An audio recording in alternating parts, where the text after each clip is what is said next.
Hello and welcome to Japan Expert Insights and our Business Insights Room.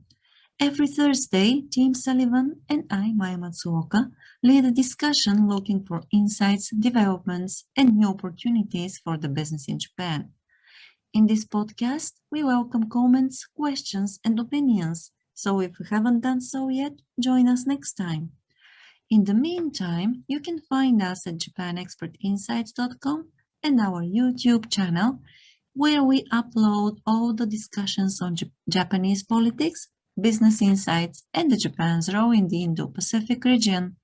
Yeah, I think that robots can be very reliable, and this is maybe why some people are scared about the jobs that will be displaced, etc. But I think we should start seeing maybe in a different perspective the potential of doing all these tasks in heavy rain, etc.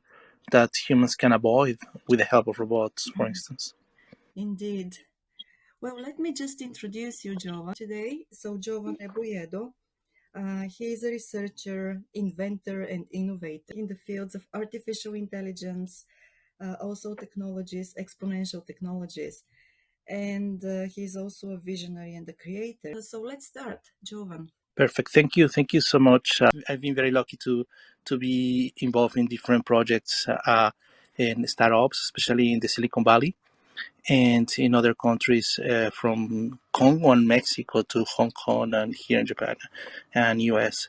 So thank you so much. I've been invited to these talks. Originally, we thought that was going to be just one talk, and we've been expanding, which I think it's better approach because of the subjects we have been covering, from the history of a little bit of the souls of objects and things in Japan, the influence of anime and manga, and the what is the Excel robotics and branding for Japan, and the difference between exponential technologies and DX.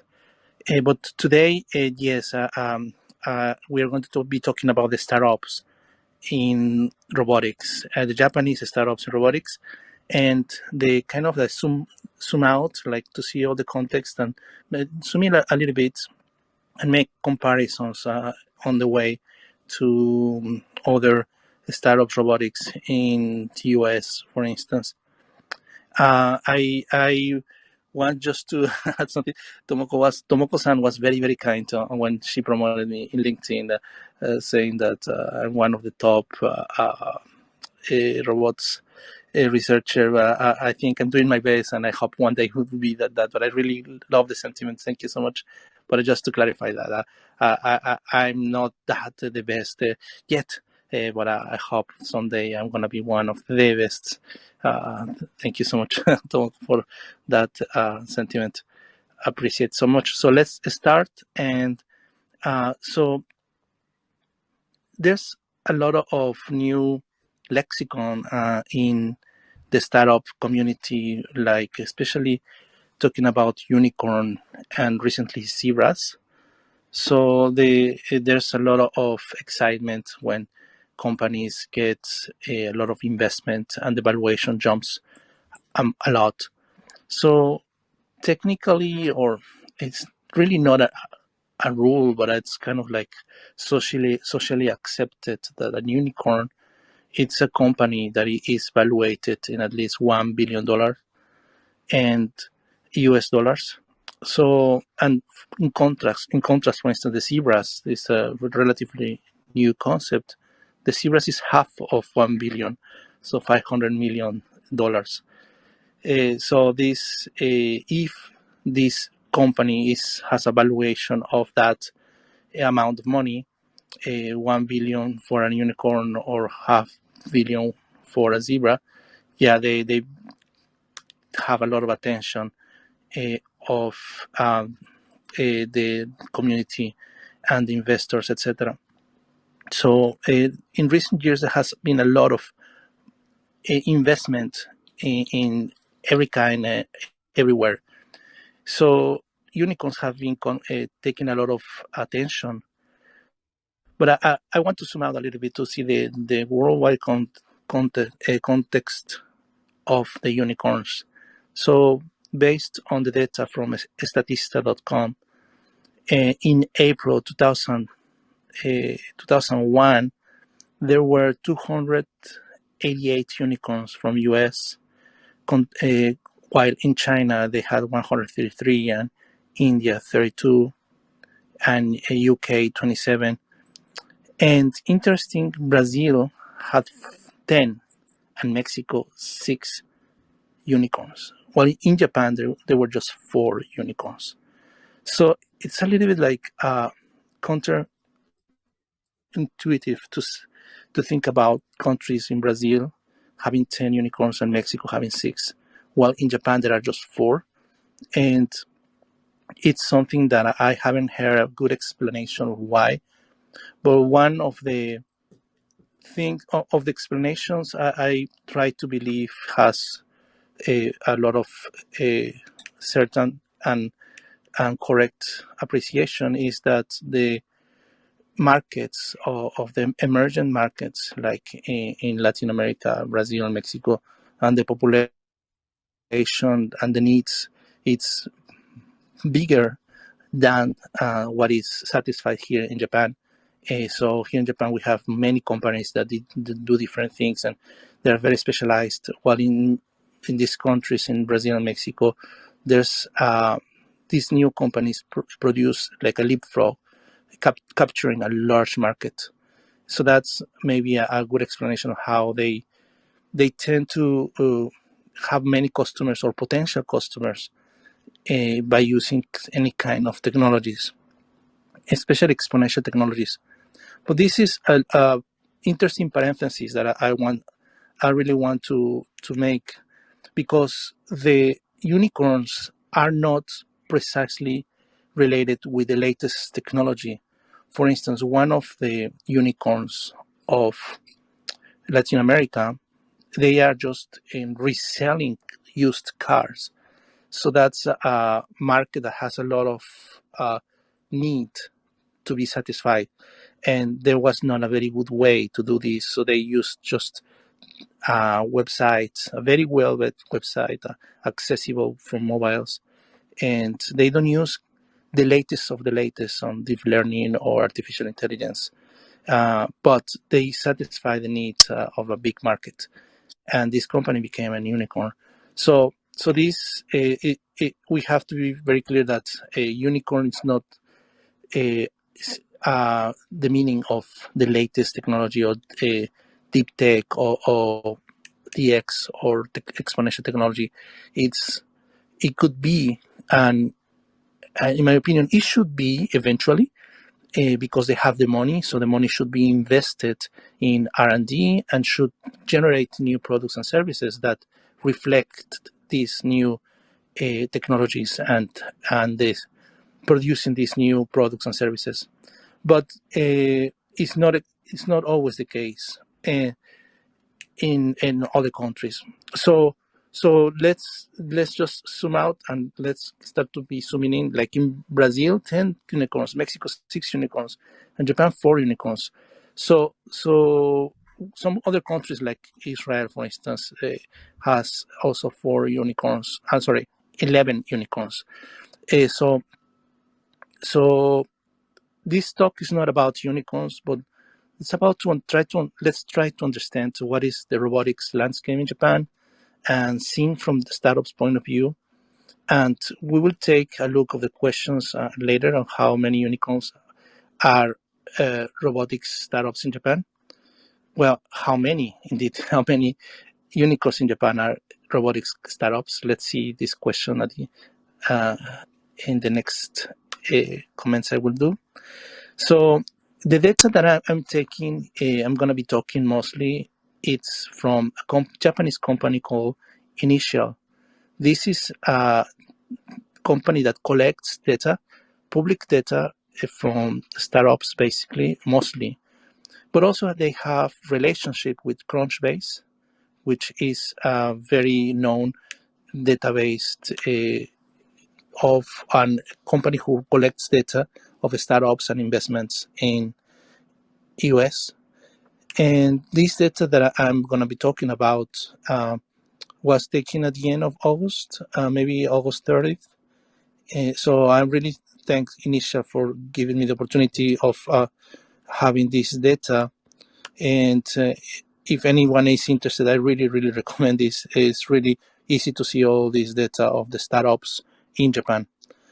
So let's do a little bit of the context of the different number of startups that we have all in Japan in different kind of industries. So the total number, according to this data set of edtech, education technology companies, startups that use some kind of technology in education, is 151. While VR and AR, virtual reality and augmented reality, they have 256 and 337 respectively. So you can see that edtech has less than VR and AR, and biotech, another industry, has 169 startups, and cybersecurity 67, quantum 25, and space related is 86. So these are just to see a little bit of the numbers and the context, and jump into the companies that have AI, or very specifically in Japanese, Jinko Chino. The startups that have this tag related with them is 761. And also the companies, which is kind of the main topic on this morning, of robotic companies, startups that have the tag of robots, is 451. So as we can see right away, there are more companies in AI at this moment. Well, when I took the data of AI, 761, compared to robotics, 451. And let, I want to really also kind of compare with the other industries. With the other emergent, like latest technologies, exponential technologies, or DX technologies. With VR and AR, they have about is almost 600 altogether. Biotech has 100, almost 170. Cybersecurity has 67, quantum 25, and space 86. And IoT has almost the same number of AI, 737. I want to clarify that on these numbers, the startups, they could have different tags. It's not just like they have just one tag and they are just defined by that. A company, for instance, and I will mention this later, for instance, preferred networks, they have the tags of robotics, they have the tags of Jinkochino, the artificial intelligence. So they have different tags. Also, some of the space technologies, they have artificial intelligence and space. So there's not just uniquely defined by one just tag. So these numbers, they overlap. These companies, they overlap with different definitions. But it's still very interesting to see how the robots, which is 451, it's relatively large. In I don't have the numbers for US, but my appreciation, at least for working in this environment in Silicon Valley, there are so much larger number of AI companies, AI startups than robotics companies. Like the ratio of robotic AI is so much larger in Japan. That's my personal appreciation, than even in US. So that's a very interesting point that I want to give, because as we have been talking in the previous conversations, there's this organic assimilation of robotics in the life and the point of view, the worldview of Japanese people. So it's more organic and easy to make robotics companies. So let's zoom out a little bit again. I want to do zoom in a little bit in this conversation, to just keep fresh the concepts. And in US, when I came the first time to the Silicon Valley in 2009, there was this discussion of robotics to be service or to be product, and I saw the struggle of some startups.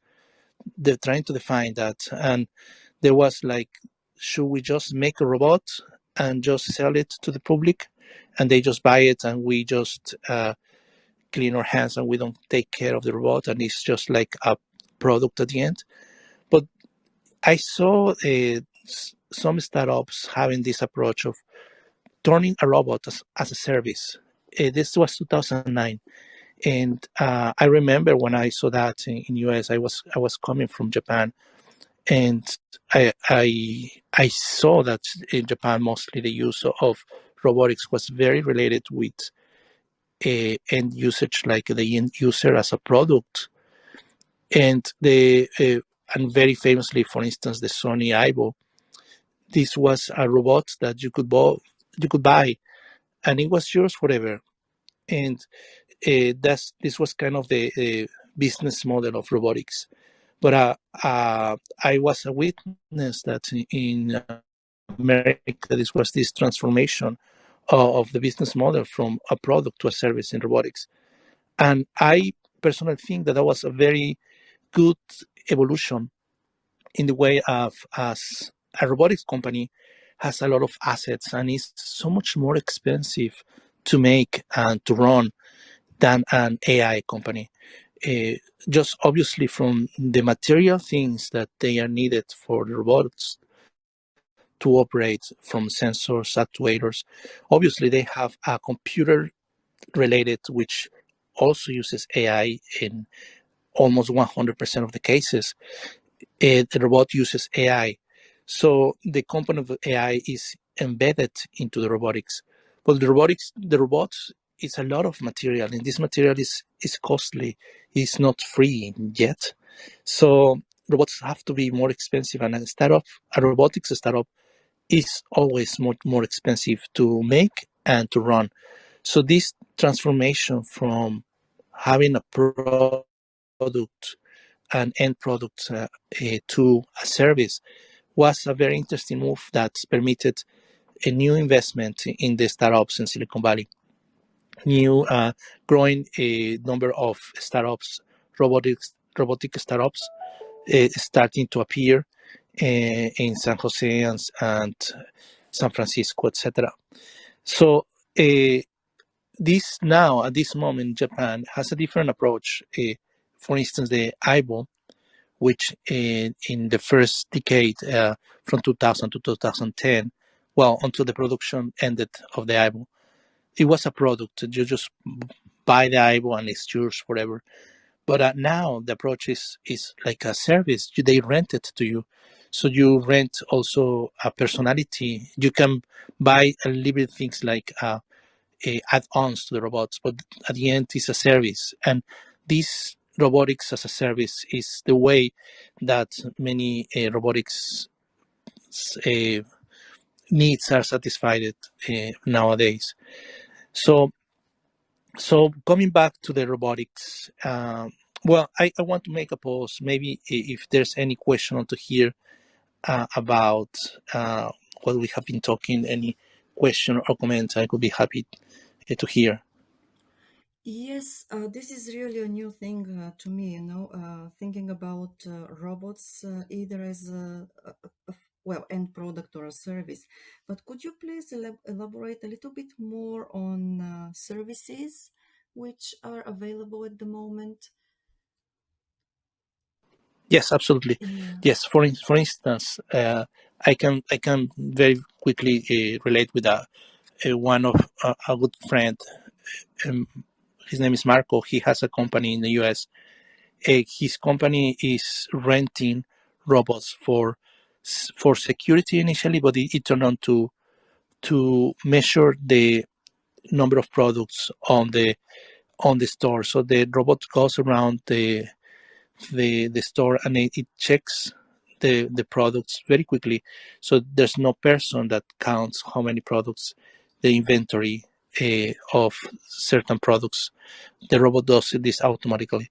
So there's a monthly fee related with, as I understand, the robot comes to the the warehouse or the store, and the robot is there for a month or 2 months or whatever the contract is. So the company just pays monthly a fee, and the robot is doing the tasks. For instance, in this case, it scans all the inventory of the warehouse or the store. It could be every night, it could be early in the morning, or in the middle of the day.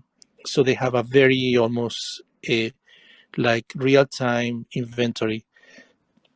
So this is one type of robotic service. Another, like I was mentioning, the IVO. You rent the IVO. You can buy it at the end, but the business model of a service, it is there, so you can rent it, and also you can rent other robots just for some hours or for weeks or months.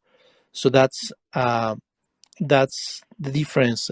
Instead of owning and you have your robot in your house, eventually you have to return it, or the company comes to pick it up, and the robot is just making the task in the place that it should be, or interacting with the people.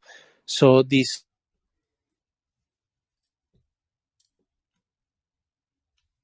Jovan.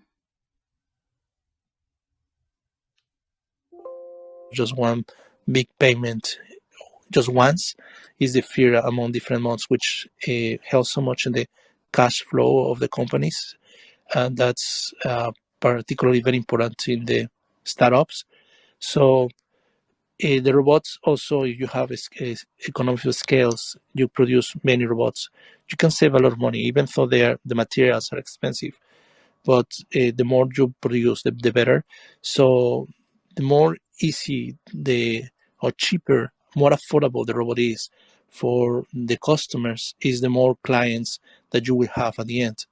So that way is not an upfront big payment for a robot. And also all the troubles that come with the installation and programming, etc.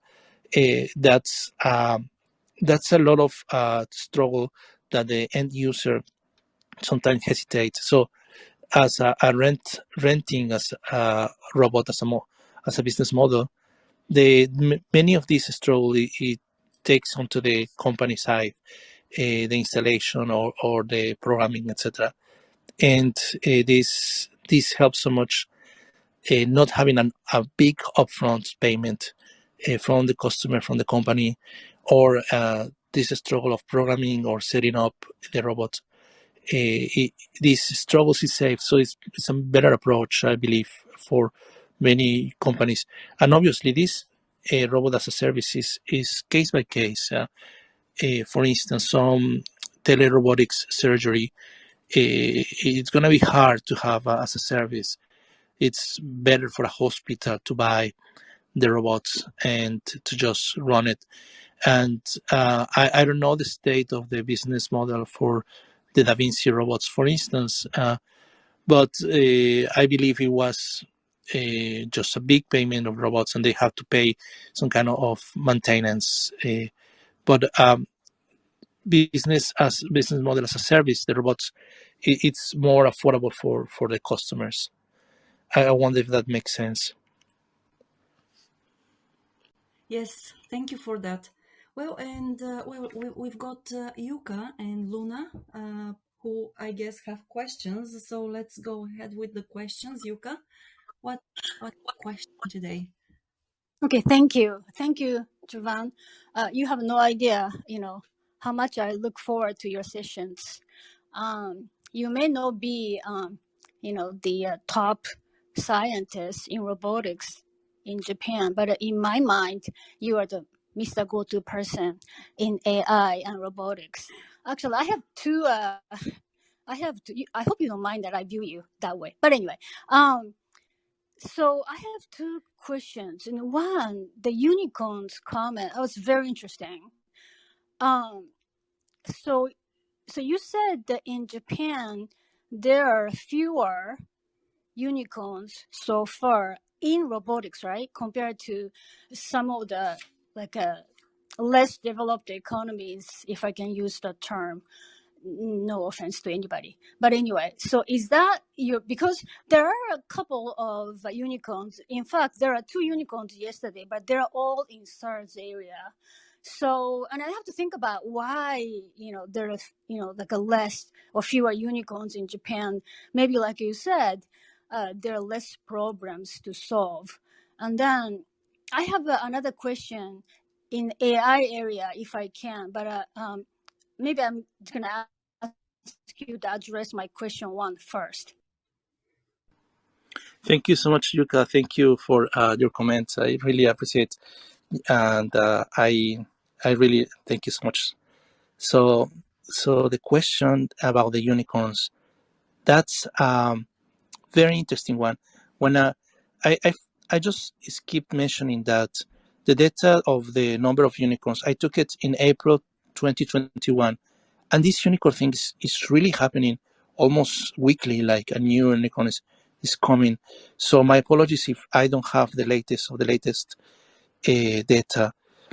So when I mentioned the number of for instance, Brazil and Mexico compared to Japan, this is the total number of unicorns is not related with a robotics. So in Japan, in this number in April 2021, there were just 4 in total, like including robotics and other industries. So there were just 4 unicorns compared with countries like developing countries. And you're completely right. They are developing. They don't have the infrastructure or the GDP as developed countries like US or Japan or Israel. So these countries, they having 10 and 6, having more numbers of unicorns is, for me, really being honest, it's a little bit strange. Um, it could, I think that naturally you tend to say like, okay, the GDP should be correlated with the number of unicorns, and therefore the number of unicorns should be so much larger in Japan. Like this correlation makes completely sense. For instance, United States is the number one of unicorns, 288, and China is the next one, 133. So if you think about, okay, if this correlation is precise and it's correct, Japan should have the number of unicorns between these numbers, between 133 and 288. Right. But See, the one yeah, thing though, I'm sorry to interrupt, yeah, but no, it's one fine. thing is actually IPO, like a Mm. approval condition is more lenient in Japan. So especially compared to US. So, and then, to be public is critical for the Japanese company to do the business, not just to do the fundraising. So Japanese companies, okay, I can be wrong, but Japanese companies tend to go public sooner. So they tend to be smaller when they go public. So again, I can be wrong, No, yeah, but yes, thank you. I think you're completely right. There's more rules, strict measures to do the IPO.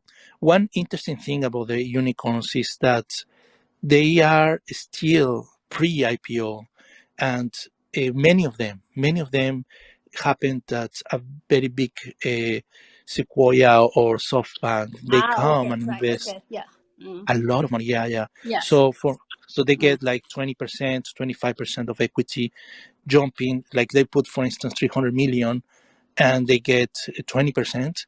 So it makes the valuation jumping from whatever it was. Let's say it was even 100 million, but they put 200 millions in the investment. They just jump the valuation to more than 1 billion right away. So that's it's a bit tricky and a little bit like sometimes, to be honest, in my perspective, it kind of doesn't make sense why it goes too fast, growing from 100 million to more than $1 billion in just one round of investment pre-IPO.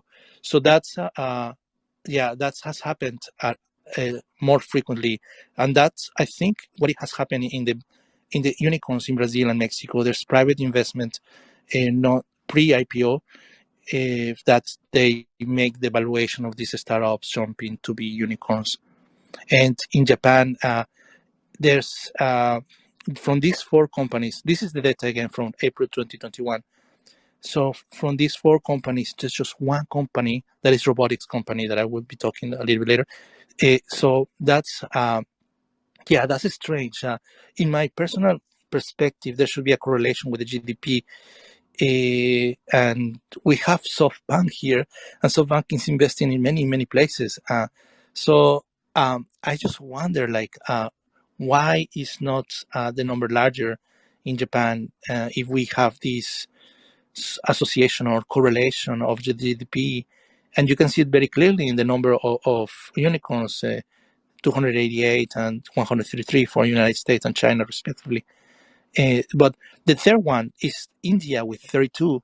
So that's the unicorns is kind of its own species of investment type, something like that. Yeah, I wonder if that makes sense. I don't want to take too much time just discussing about this, but Japanese company tend to carry the lower valuation. That's it's very frustrating.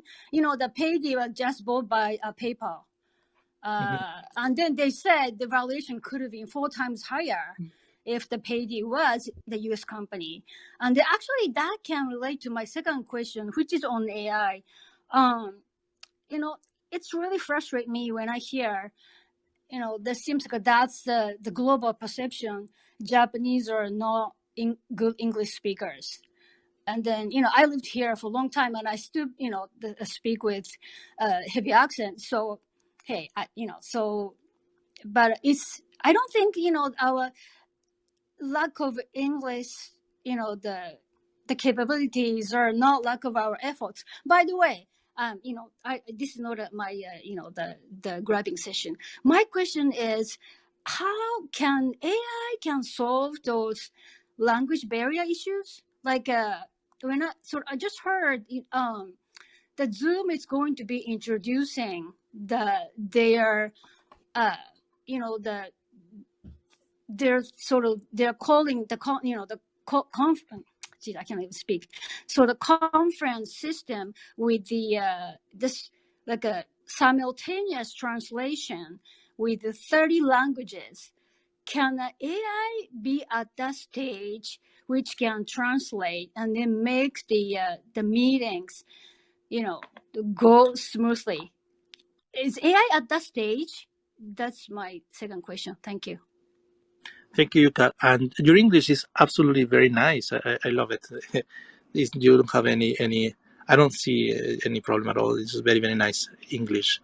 And well, about the AI, it's yes, absolutely can be done at this moment. There's a lot of research in NLP, natural language processing, and with these new algorithms, GPT-3, for instance, and there's a lot of research being validated that real-time translation of speech to text, text to speech, like input in English and out in Japanese or Swahili or whatever.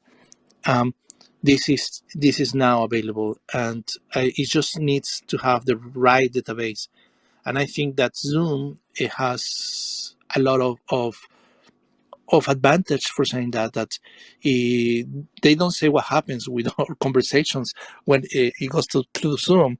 But I just want to think that maybe some of them, they're recorded and then they have a lot of data. That's what I want to say. They have access a lot of data already from many countries, so they can just build the databases and start doing this translation. So the secret here is to have the databases.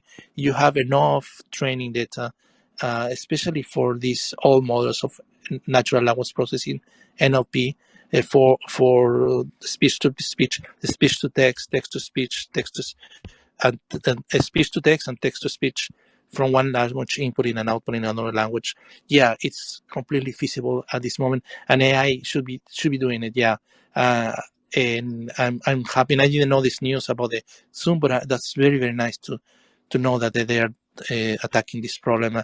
And I think I heard about a Japanese startup that they want to do that. Not from Tokyo, but they wanted to do this specifically between Germany and Japan to translate in real time German and Japanese for some innovation related topics. So I think there's people working on this for sure here in Japan and also Zoom, etc. Yeah, it's completely possible. Okay, so we don't have to learn foreign languages, right? Okay, thank you.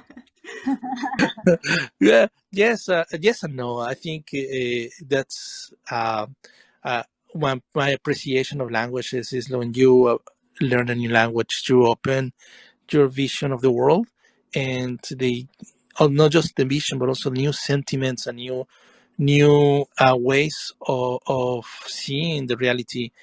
And yeah, I would always encourage everybody to learn new languages. Yeah. Thank you so much, Yuka. Thank you. Well, definitely learning foreign languages is good for your brain and cognitive abilities, but well, that's a totally different question.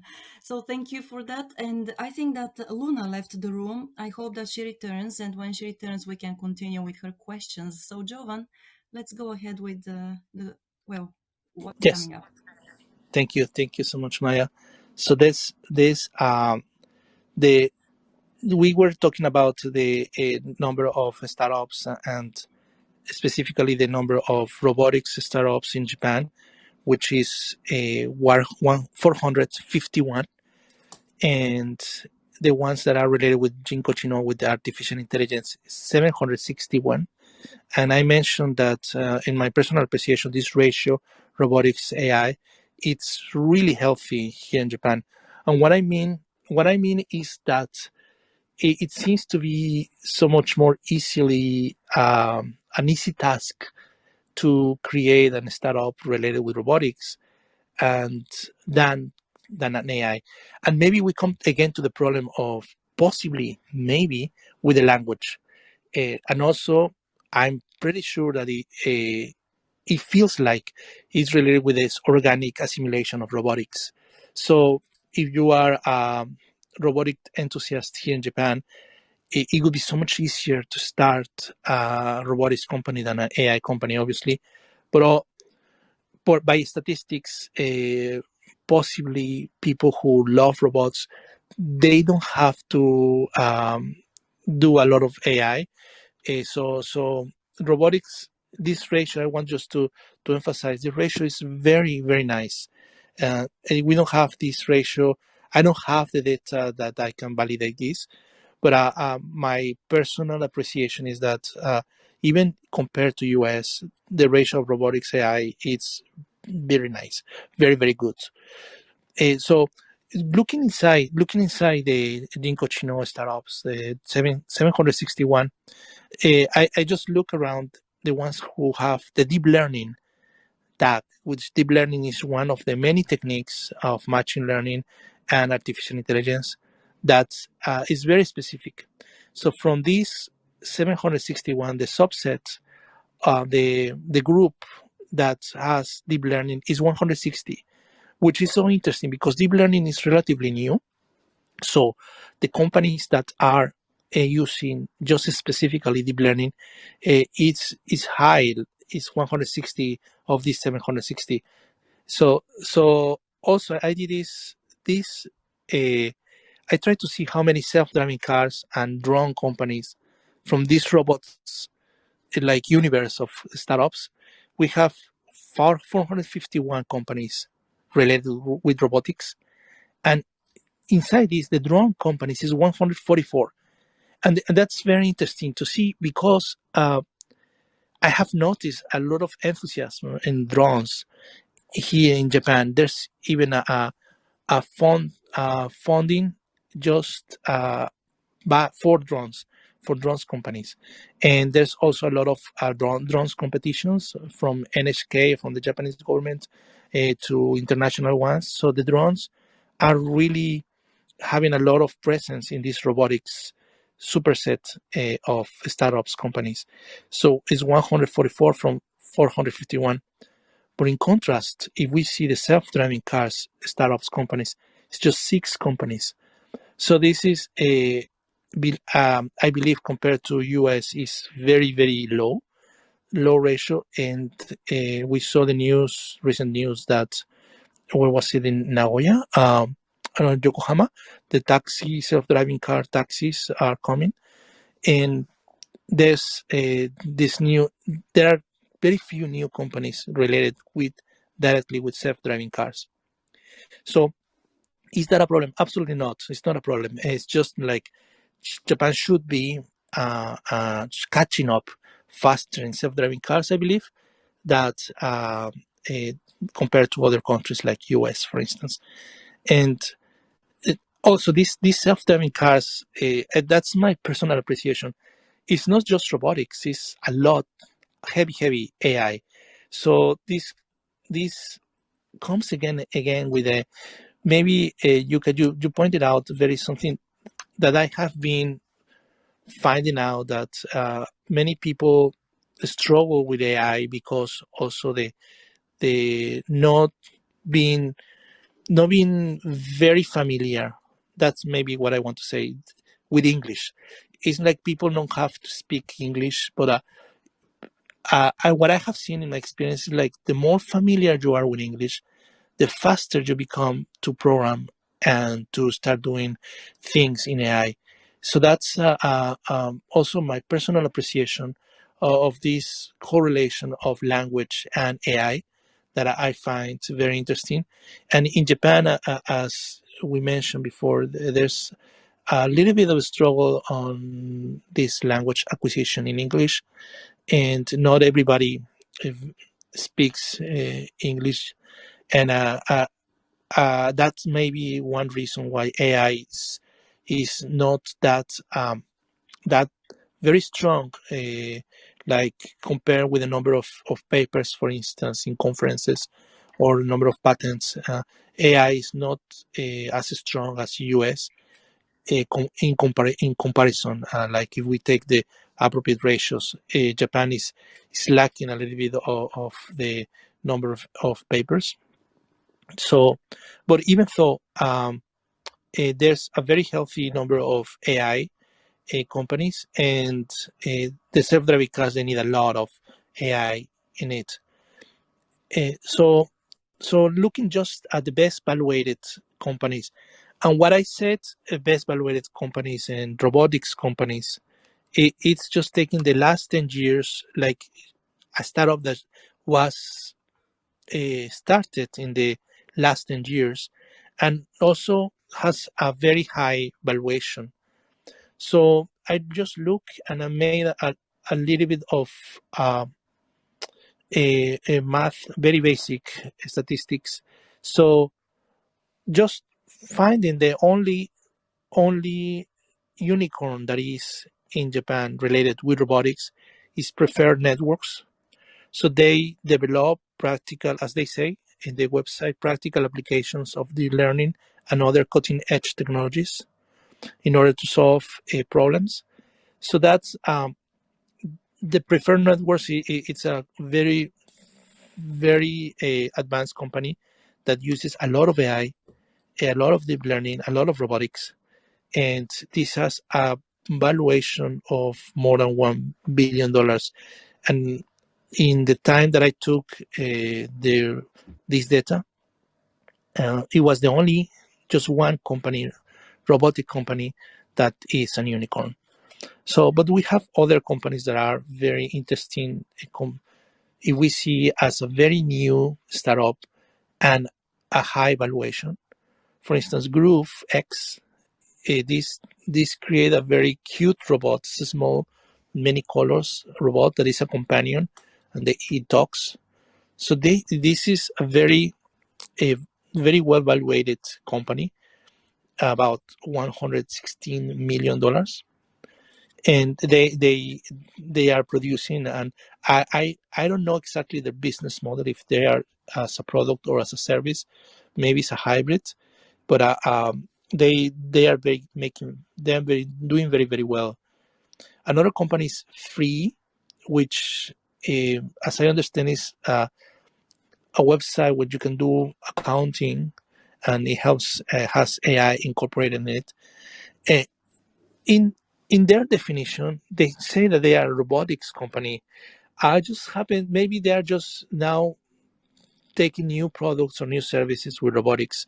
I don't understand why they define themselves as robotics, but they are more software oriented than AI oriented, and they have a valuation of 500, almost 600 million, uh, $600,000 million.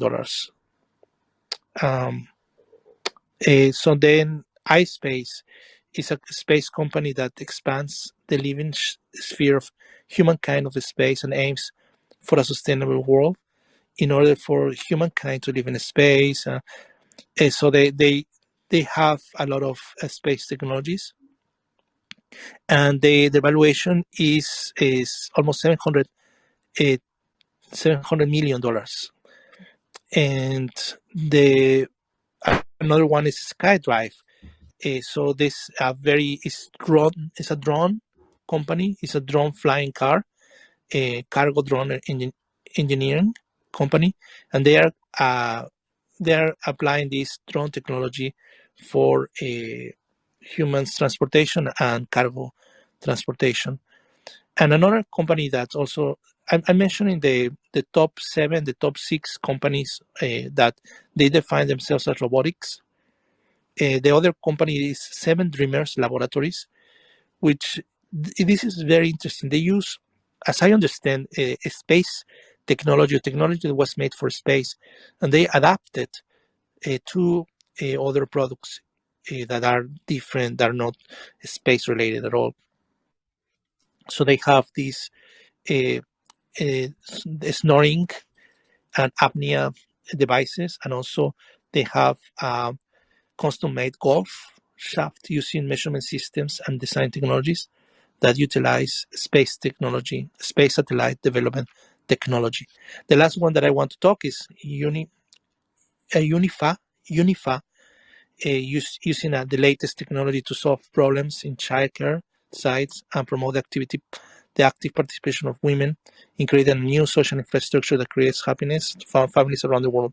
So they also define themselves as a robot company, and the valuation is almost similar, around $160 million each one of the last two ones. So just looking at the number of startups that have been robot startup robotics in the last 10 years is 277. So these almost 300 companies from the 451, it shows that there's a very active recently. Many companies are starting in these last 10 years to create startups related with robotics. So that's the summary of the startups and the types of companies that they define themselves, and they have a very good valuation in the recent years. And I want to pause a little bit to see if there's any question or comment. Sorry, Jovan, what's the name of the first one you mentioned? Preferred Insight? Prefer networks. Okay, so I couldn't find it. Okay, sorry. Yes, preferred networks. Yes, and that's the unicorn, the only unicorn robotics Japanese company so far when I took the data. Yeah, and that's something that I want to. That's really a big opportunity. That's what I want to give at the end. But I can jump now that there's a big opportunity here in making more, creating more unicorns, robotics startups, Japanese robotic startups, and as explained, like this organic assimilation, this is to interact, create robotics. It makes so much easier for a company to start here in Japan. It's more organic than any other part of the world, and I think that's an advantage that we should, Japanese people and foreigners living here in Japan, we should embrace, and we should try to create new companies, not for Japan specifically, but for anyone for everywhere, anywhere in the world, at solving many problems. Yeah, thank you, Jovan. It looks like, especially with the demographic changes in Japan, and well, it looks like there is a lot of opportunities here to develop robotics and AI, and well, in addition to what you're saying about this organic assimilation of machines and robots in everyday life, and also by the ordinary people. But at the same time, I wonder what, we have been talking that, well, there aren't so many people qualified to do those jobs here in Japan. So, well, to me, it looks like one of the biggest obstacles, to developing all those opportunities. And we've got Sam, who here, Sam works in human resources recruiting, I believe. So, Sam, if you have any thoughts on this, could you please chime in? Yeah, absolutely. And thanks for the talk today, Jovan. It's great, and thanks for bringing me up here, Maya. It was a really interesting topic for me. Before I ask a more substantial question, I just wanted to ask quickly because I missed the first few minutes. Is this data set that you're referencing, is it publicly available anywhere? Yes, and thank you so much for coming. This data is not available freely. There's a company called, well, I've been taking data from different parts. Like, for instance, the unicorn data is from statista.com, which they have open data. But the very specific data about Japanese startups is from a company called Initial, which has it's a startup itself, and they have the relationship with Crunchbase. So this Initial, I think they have a program that monthly payment is like a subscription model, and I was very lucky to have the trial version from them, and they let me check this data.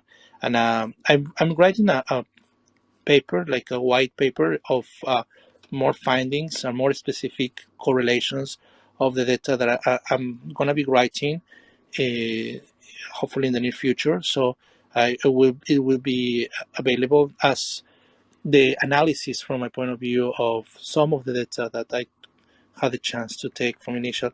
But as I mentioned in the beginning, I really recommend this company. They have a updated version, and they have this relationship with Crunchbase, which makes it a very, very interesting to be subscribed.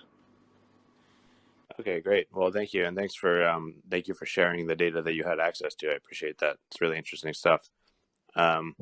So I did want to ask in relation to what Maya brought up also, something that's always on my mind is the people who are doing these things.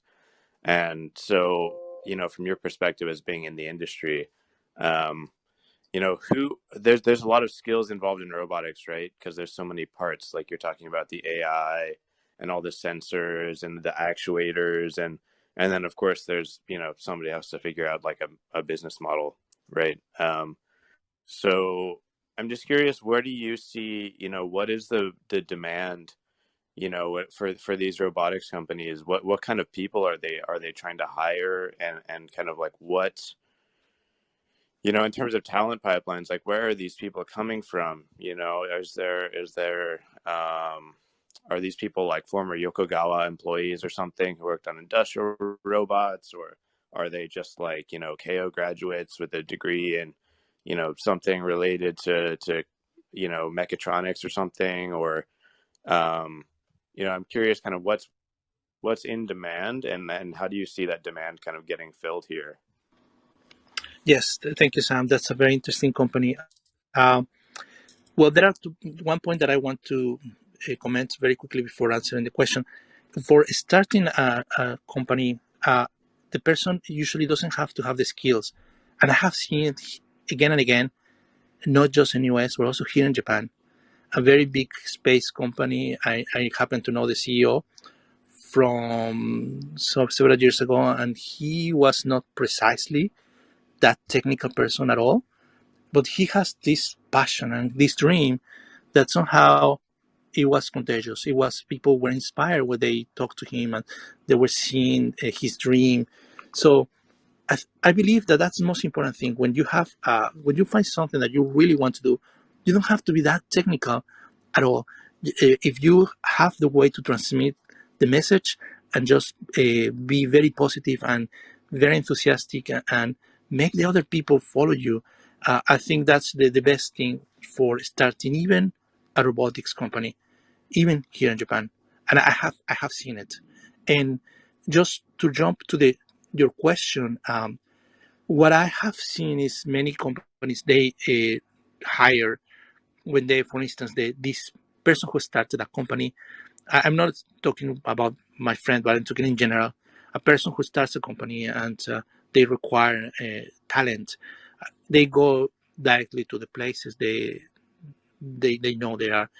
As my understanding, the very famous universities like Keio, Waseda, Todai, they have very nice programs of mechatronics and robotics, and their students are very have a very big demand.